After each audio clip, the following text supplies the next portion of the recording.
खान बेटी की खातिर अपनी साली से निकाह कर लेता है, लेकिन उनके ताल्लुकात कुछ अच्छे नहीं रहते हैं। अरीशा, जो कि एक डॉक्टर है, उनके फैमिली डॉक्टर। अरीशा, अब कंटिन्यू करते हैं। अरीशा ने कहा तो वो तल्ख अंदाज में मुस्कुरा दिया। वो दोनों एक ही खून हैं और उनकी तरबियत तरबियत भी एक ही है, और मुझे यकीन है कि वो भी वैसी ही बेवफा होगी। उसकी आंखें शिद्दत जब्त से सुर्ख हो रही थी। अरीशा ने ताज्जुब से उसे देखा। जरूरी नहीं कि वो एक जैसी हो, तो उनकी तरबियत भी एक जैसी हो। अज़हा और मिजाज की थी, मगर मुंतहा उससे बिल्कुल मुख्तलिफ है। वो अज़हा से छोटे होने के बावजूद बहुत समझदार और हिस्सास लड़की। इन 2 सालों में इसने जिस तरह तुम्हारे बेटे को संभाला है ना, वो भुलाने की काबिल नहीं है। अज़हा ने तो कभी अपने बेटे को सीने से भी नहीं लगाया था। प्लीज़ अपनी आंखों से ये नफरत की पट्टी हटाकर अपनी ज़िंदगी में आगे बढ़ो। मेरे बाबा कहा करते थे कि अपने दुश्मनों को खुद पर खुश होने का मौका मत दिया करो, और यही मैं तुम्हें मशवरा दूंगी। तुम साबित करो अपने दुश्मनों पर कि तुम बहुत खुश हो, और इसके बिना भी, और तुम्हें किसी किस्म का कोई फर्क नहीं पड़ता। अरीशा ने कहा, मुझे किसी को कुछ साबित करने की ज़रूरत नहीं। जब मुझे फ़र्क पड़ता है तो फ़र्क पड़ता है। मैंने उस लड़की से इस कदर मोहब्बत की, इससे वफ़ा निभाई, मगर इसने मुझे क्या दिया? ज़िल्लत, साजिश और बेवफ़ाई। मेरे दिल पर लगे हुए गहरे मेरे दिल पर लगे हुए घाव शायद ज़िंदगी भर इस तरह रहेंगे। इसकी आवाज़ में बाहर आंसू की आमिज़श थी। मैं तुम्हारा दर्द समझ सकती हूँ, और एक दोस्त होने के नाते ही तुम्हें ये मशवरा दे रही हूँ कि प्लीज़ छोड़ दो ये सब नफ़रतें और एक बार ज़िंदगी को जी कर देखो। खैर, मेरा काम था तुम्हें मशवरा देना, बाकी तुम्हारी मर्ज़ी। और रही तुम्हारी कॉफ़ी, वो नेक्स्ट टाइम तुम्हारे घर में पीऊँगी। अभी फ़िलहाल मुझे क्लिनिक के लिए निकलना है। अरीशा ने उठते हुए कहा, और फिर बाहर निकल गई। उसके जाने के बाद वो उठकर विंडो के पास आया और बाहर झांकने लगा, और दिमाग कुछ अरसे पहले हुए वाक़यात को सोचने लगा था। उसे आज से तकरीबन 3 साल पहले ही ये बात पता चली थी कि अज़हा का वो महबूब वापस आ चुका है। अज़हा ने तो उसे कभी भी ज़िंदगी में वो प्यार नहीं दिया था, मगर वो अपनी सारी मोहब्बत इस पर निछावर करता था, उसके लाड उठाता था। मगर वक्त के साथ साथ वो इससे दूर होने लगी, और तब उसे पता चला कि इसकी ज़िंदगी में वो शख्स वापस लौट आया है, और वो उससे छुप छुप कर मिल रही है। और 2 साल पहले की वो रात बहुत ही भयानक, जब उसे एक कॉल रिसीव हुई, और किसी ने उसे बताया कि उसकी बीवी अपने एक्स बॉयफ्रेंड के साथ एक होटल में मौजूद है। वो अफरा तफरी में वहां पहुंचा, और जैसे ही उस कमरे में दाखिल हुआ, तो आगे का मंजर देखकर उसके पैरों तले की जमीन निकल गई थी। उसकी बीवी एक गैर मर्द की बाहों में नीम बरहना लेटी थी। वो गुस्से से पागल हो गया। क्या कर रही थी ये तुम? तुम्हारी हिम्मत भी कैसी हुई ये सब कुछ करने की? वो चीख कर बोला। तुमने देख लिया, बहुत अच्छी बात है। अब तुम मुझे तलाक दे दो। मुझे जो उसकी बाहों में सुकून मिलता है ना, वो तुमसे नहीं मिलता। इंतहाई बेबाकी से बोली, तो कर्ब से आंखें मीच गया। मैं तुम्हें जान से मार डालूंगा। वो इसे गले से जकड़े चिल्लाने लगा, और रेहान उसे छुड़ाने की कोशिश कर रहा था। फिर अचानक उसकी आंखों के सामने अपने मासूम बेटी की सूरत लहराई, तो वो इसे जोर से पीछे ढकेलते हुए पीछे हटा। मैं तुम्हारे खून से अपने हाथ नहीं रंगूंगा। तुम जैसी गंदगी को मैं अभी और इसी वक्त तलाक देता हूँ। वो चीख कर बोला, और फिर उसे तलाक देते वहां से निकल आया। मगर वो नहीं जानता था कि इसके खिलाफ साजिश हो चुकी है। इसे भड़काना, ये सब कुछ रेहान और अजहा की प्लानिंग ही थी। इन लोगों ने कमरे में कैमरे फिट करवाए थे, और फिर जो कुछ वहां पर हुआ उसे थोड़ा सा बदल कर और ही रंग बनाकर दुनिया के सामने पेश करते हुए अज़ा को मुर्दा साबित कर दिया। वो इस दिन सुबह सुबह अपने वसी व अरीज लाउंज में बैठा था, तो पुलिस आकर उसे अज़ा के कत्ल के जुर्म में अरेस्ट कर लिया। अज़ा की लाश भी गायब थी। 1 महीना गुजर चुका था। पुलिस ने उसे काफ़ी टॉर्चर किया, मगर उसके पास कुछ बताने के लिए होता तो वो बताता। फिर एक दिन पुलिस को एक लाश मिली, और सारे सबूत ये जाहिर कर रहे थे कि वो अज़ा की लाश है। इसने चिल्ला चिल्ला कर कहा कि इस लाश का एक बार डीएनए टेस्ट कर लिया जाए, मगर किसी ने इसकी बात को नहीं माना था। और सबसे बढ़कर तो इबाद खान ने इस बात की इजाज़त ही नहीं दी थी, क्योंकि वो नहीं चाहते थे कि उनकी बेटी को अब मज़ीद तकलीफ दी जाए। केस चलता जा रहा था, और उसे उम्र कैद की सज़ा हो गई। मगर कुछ अरसा पहले इंस्पेक्टर ने लंदन में रेहान और अज़ा को एक साथ देखा, और उन लोगों की वीडियो बना ली। फिर उसने पाकिस्तान आकर इस वीडियो को सबूत के तौर पर एसीपी को दिखाया, मगर पुलिस इसको हकीकी मानने पर तैयार ही नहीं थी। और अरीशा तक ये बात पहुंची तो अरीशा तो पीछे ही पड़ गई और इसीलिए पुलिस ने इस केस को दोबारा से तहकीक करने की सोचा और एक अंडर कवर एजेंट को लंदन में भेजा। और वहां पर इसने जब तहकीक की तो पता चला कि अजहा आज से कुछ महीने पहले रेहान से शादी करके लंदन शिफ्ट हुई थी। मुकम्मल तहकीक के बाद वहां की मुकामी पुलिस से राब्ता करके उनको अरेस्ट करने का कहा गया, मगर वो दोनों एकदम से गायब हो गए।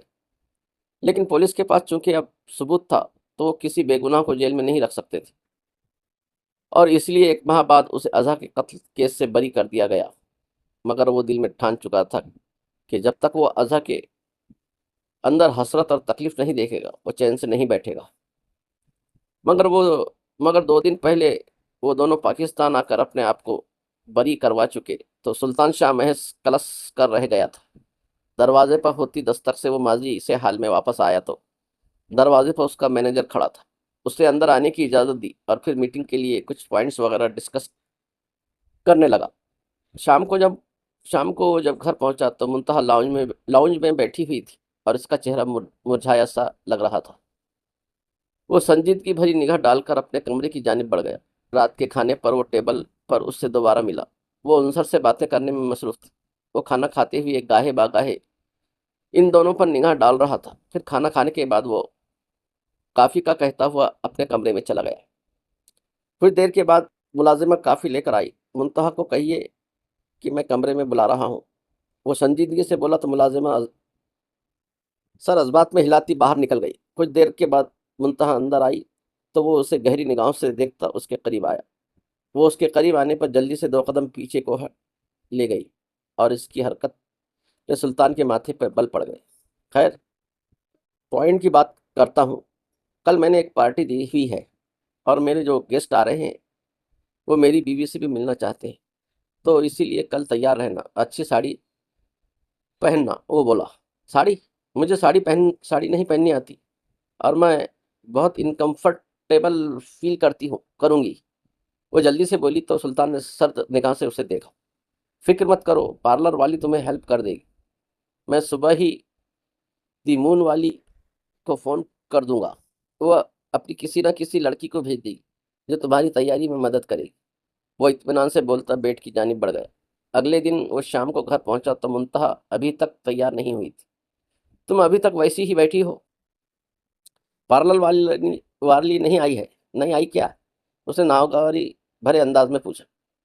ये बात तो आपको पता होनी चाहिए, फ़ोन आपने किया था ना, और मैं इसी का इंतज़ार कर रही थी, मगर नहीं आई। वो तनक कर बोली तो सुल्तान दांत पीसता उसके करीब आया और उसके बाजू को मरोड़ते हुए कमर से लगाते उसे अपने करीब किया। सुल्तान की झुलसती सांसों से मुंतहा को अपना चेहरा झुलसता महसूस हो रहा था। छोड़ो, मुझे दर्द हो रहा है सुल्तान, वो नम लहजे में बोली तो इसका मुंह से सुल्तान नाम सुनकर उसके तने हुए आसाब ढीले पड़ गए। वो इसे पीछे धकेलते हुए गहरे गहरे सांस भरने लगा।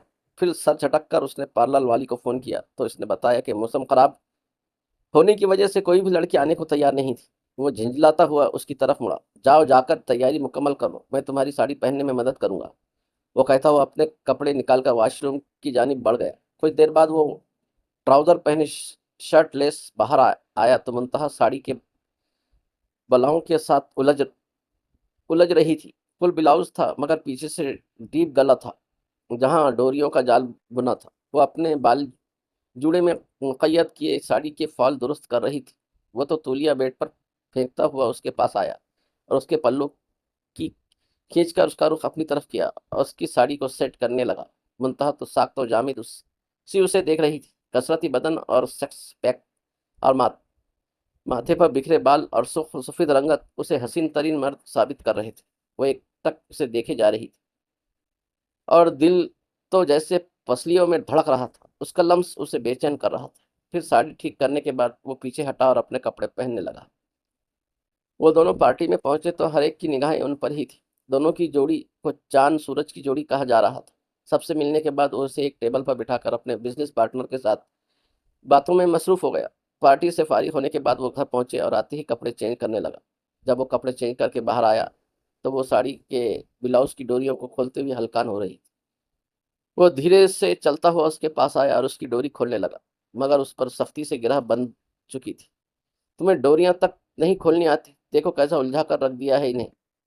वो कहते हुए सर झुका और फिर दांतों के साथ इसकी डोरियों को खोलने लगा। उसका लम्स गर्दन पर महसूस करते मुंतहा का हलक खुश्क हो गया। वो डोरी खोलकर पीछे हटा।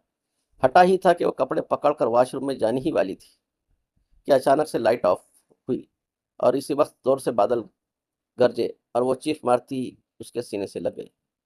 वो उसकी शर्ट को दबोचे उसके बहुत करीब थी और उसके लब ऐन सुल्तान के सीने को मस करते सुल्तान के अंदर हलचल मचा गए थे। वो उसे खुद में भेजते इसमें शिद्दतें बरसाने लगा, मगर इस दिन की निस्बत आज इसके लम्स में कुछ अलग था कि मुंतहा उसके करीब में अपने हवास खोती उसके साथ मदहोश हो रही थी। उस पर अपना हक जताता चला गया। सुबह को सुल्तान की आंख खुली तो इसने गर्दन घुमाकर देखा तो अपने इतने करीब कंधे पर सर रखे पुरसुकून सी सोई मुंतहा को देखकर वो लब भेज कर रह गया। फिर उसने गुस्से से उसे पीछे ढकेला तो वह हड़बड़ाकर उठकर उसे हैरानगी से इसके बाद का कहानी हम अगले एपिसोड में कंटिन्यू करने की कोशिश करेंगे। तब तक के लिए इजाजत दीजिए। वीडियो पसंद आए तो लाइक शेयर और सब्सक्राइब करें। सुनने का बेहद शुक्रिया। मिलते हैं।